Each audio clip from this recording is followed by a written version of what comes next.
other shows we have for you to enjoy at myclassicradio.net. The Avengers was most certainly not a household name in South Africa prior to the radio series. With no national television service until 1976, the mechanism simply was not present in the country to show television programs to mass audiences. While many other countries reveled in the filmed adventures of John Steed and company, South Africa was not equipped to join in the fun. The series took Britain by storm and made a major impression in the American markets, being that greatest of rarities, a British series given a network transmission slot. However, as a filmed series, rather than a videotaped one, The Avengers was able to gain a modicum of exposure in South Africa through film rentals. Come and listen at myclassicradio.net.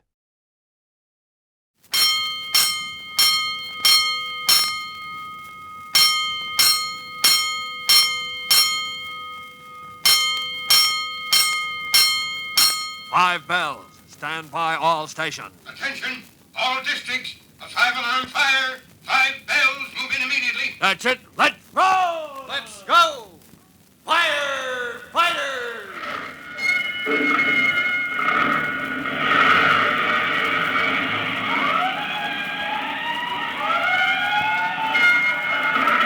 Presenting Firefighters, the true-to-life story of our unsung heroes who stand ready to ride by day or night against our most murderous enemy, the demon of fire.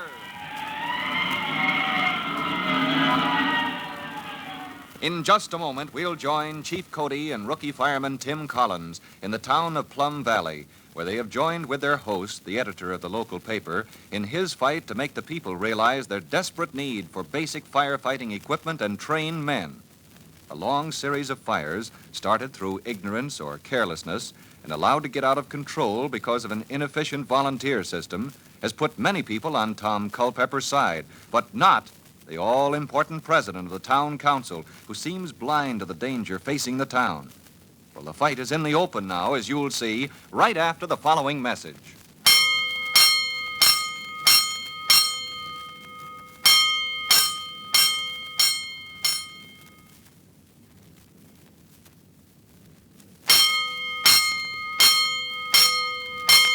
Let's go, firefighters! Let's get over to that house where the crowd had rushed when a small porch fire had broken up the meeting of the town council. Editor Tom Culpepper had proved his point about trained firefighters when his friends Chief Cody and Tim Collins had gotten the fire out before Turner Lawson and his volunteers had even arrived. But now, as the crowd breaks up, it's obvious to Tom that no amount of reasoning or example will change the stubborn opposition of the president of the town council. The chief and Tim stand by uneasily as their friend makes his declaration of war.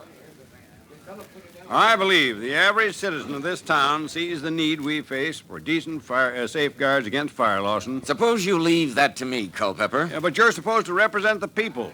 Not that I think you do any longer. And what do you mean by that? I'm going to suggest they throw you and your whole slate out of office on Election Day, day after tomorrow. So, you think you can threaten me? Oh, no, not at all. In this country, we have a choice of candidates, whether you like it or not. My opponents don't stand a chance, Culpepper. Well, we'll see. He's going to support my stand for fire equipment, 3 paid firemen, and trained volunteers. All right, Culpepper, go ahead and fight me. I think you'll regret it.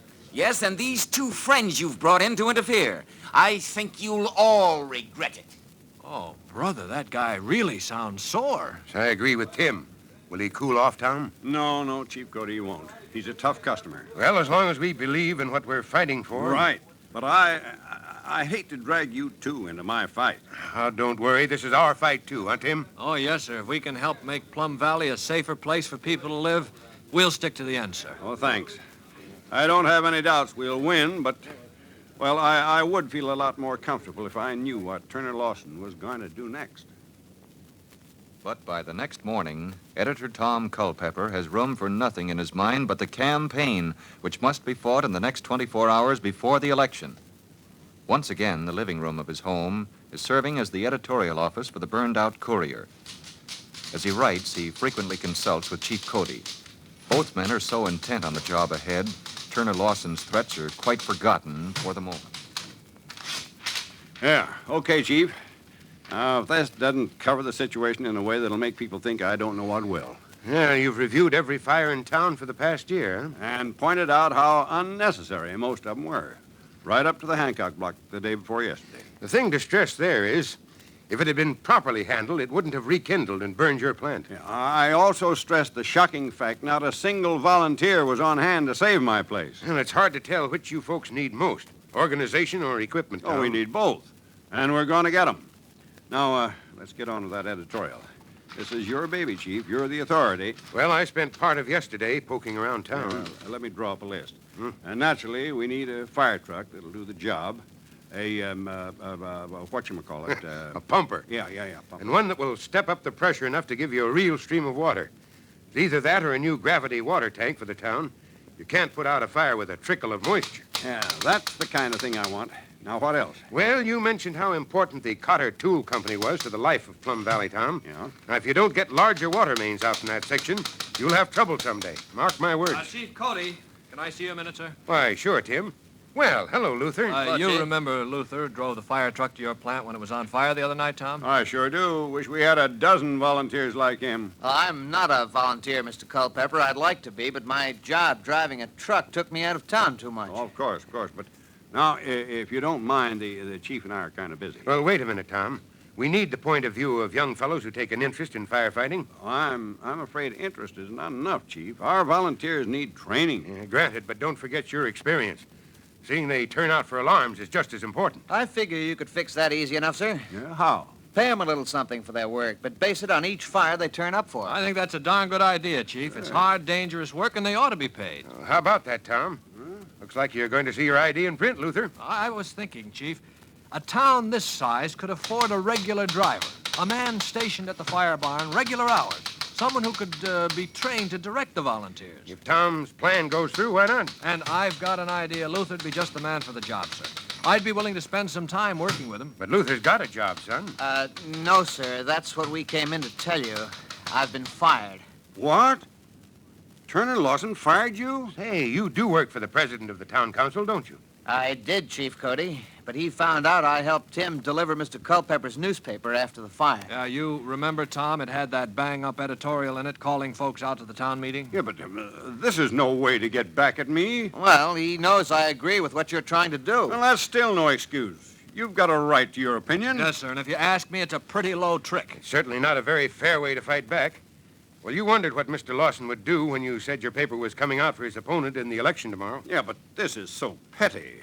Lawson's a tough man to buck. I knew that. But to stoop to something like this, I wish there was something I could do, Luther. Oh, I'll get another job. If we win in the election and the new town council appropriates money for decent fire protection, Luther, we'll see what we can do about Tim's suggestion. I can't think of anything I'd like better than being a fireman, but the town's a lot more important than me. Well, you're a good lad.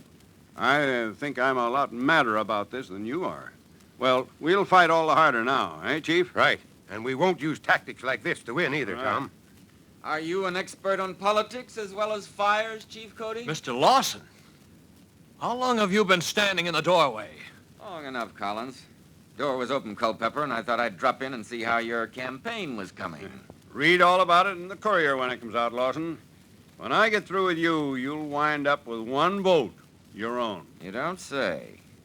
You, Luther, you're planning to deliver papers today? Yes, sir, if Mr. Culpepper wants me to. I've been thinking it over, Luther. If you'll admit you've been misled, I might take you back.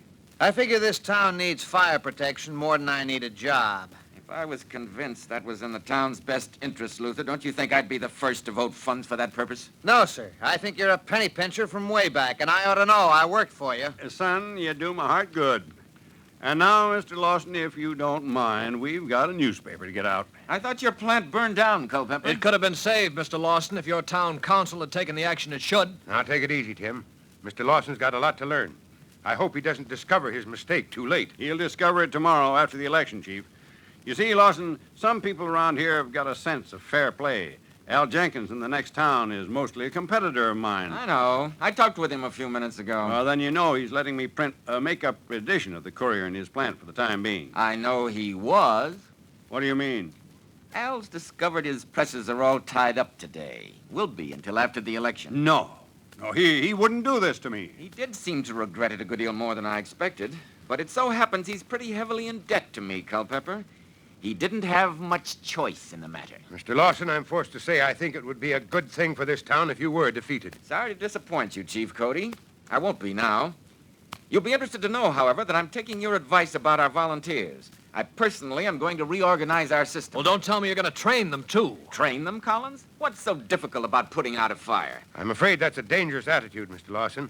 I hope you're willing to take the responsibility the first time you find out how difficult it can be. I am, Chief Cody. I am.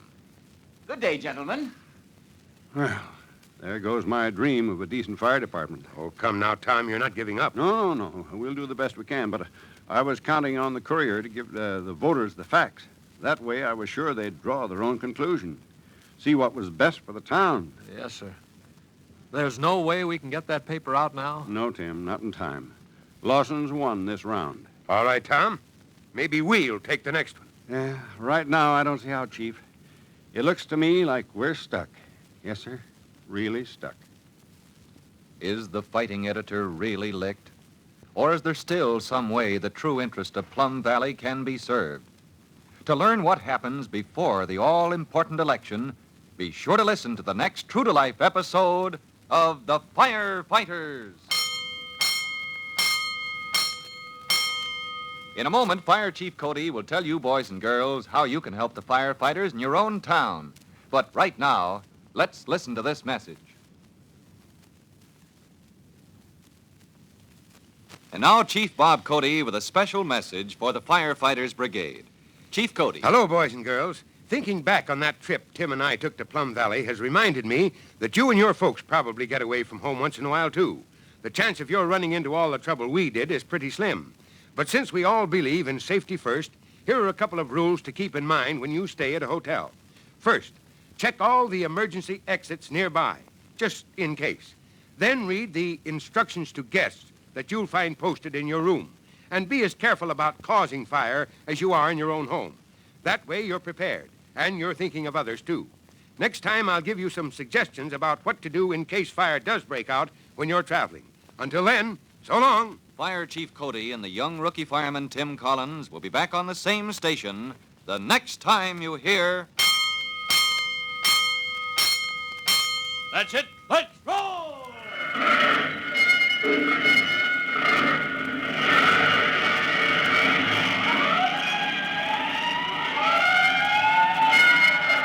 Let's go! Firefighter! Firefighters is a copyrighted feature of William F. Holland Productions.